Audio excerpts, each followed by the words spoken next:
So guys के छ खबर सन्चै हुनुहुन्छ आज चाहिँ मैले लिएर आइसकेको छु नयाँ PHP फाइल लोगो यस प्रकारको हुनेछ अनि तपाईँलाई मेरो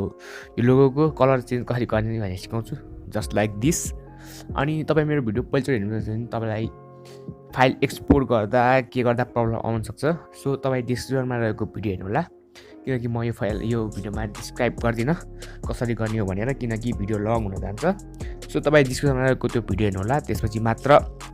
तपाईलाई लोगो एक्सट्र्याक्ट गर्न आएपछि मात्र यो भिडियो हेर्नु होला अनि अरू पनि लोगो भिडियोहरू छ त्यो पनि हेर्दै जानु होला अनि तपाईहरु कहाँदेखि मेरो भिडियो हेरिरहनु भएको छ त्यो पनि कमेन्ट सेक्सनमा भनिदिनु होला सो लेट्स स्टार्ट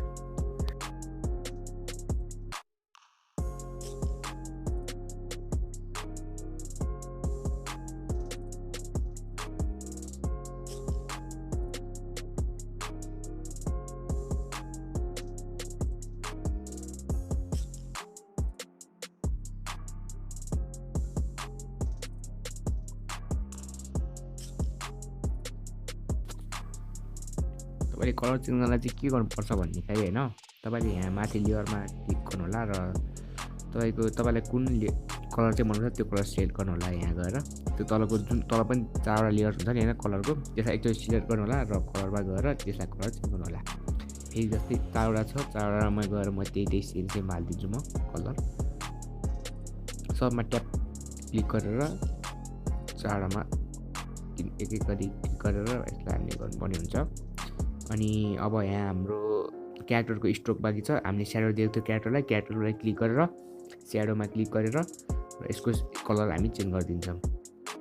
अब टेक्स्टको कलर बाँकी छ टेक्स्टलाई हामी क्लिक गर्छौँ टेक्स्टलाई पनि मैले स्याडो दिएको त्यही पहिलाको कलर गरेर तपाईँलाई जुन मन छ त्यही कलर गर्नुपर्छ मैले यो कलर गरेर तपाईँले यही कलर गर्नुपर्ने छैन तर जुन मन छ त्यही गर्नु होला अनि यहाँ तपाईँले दुईवटा इलेक्ट्रो जस्तो कस्तो अब लाइटिङ जस्तो देख्नु भएको छ त्यसलाई पनि सिलेक्ट गरेर तपाईँले कलर चेन्ज गर्नुपर्ने हुन्छ यसलाई सिलेक्ट गरेर मैले सबलाई लक लगाइदिएको छ त्यसैले भित्र गएर सिलेक्ट गरेर कलरमा थिचेर चेन्ज गर्न सक्छ तपाईँले अनि टेक्स्टलाई जामलाई त्यही राम्रो हुन्छ तपाईँ यति नै हो टेक्स्टलाई जामलाई त्यही सार्न सक्छ तपाईँले अनि यति नै हो भिडियो मन पऱ्यो भने लाइक सब्सक्राइब गरिदिनु होला च्यानलमा नयाँ भएको छ नि च्यानललाई सब्सक्राइब गरेर बेल आइकन पनि दबाइदिनु होला अनि भिडियो लाइक चाहिँ गरौँ है गाइज अनि कमेन्ट चाहिँ मैले के भनेको थिएँ अघि न कहाँबाट हेर्ने भएको छ त्यो पनि कमेन्ट गर्नु होला र कस्तो लाग्यो पनि कमेन्ट गर्नु होला र पछि कस्तो भिडियो चाहिन्छ त्यो पनि कमेन्ट सेक्सनमा भनिदिनु होला धन्यवाद।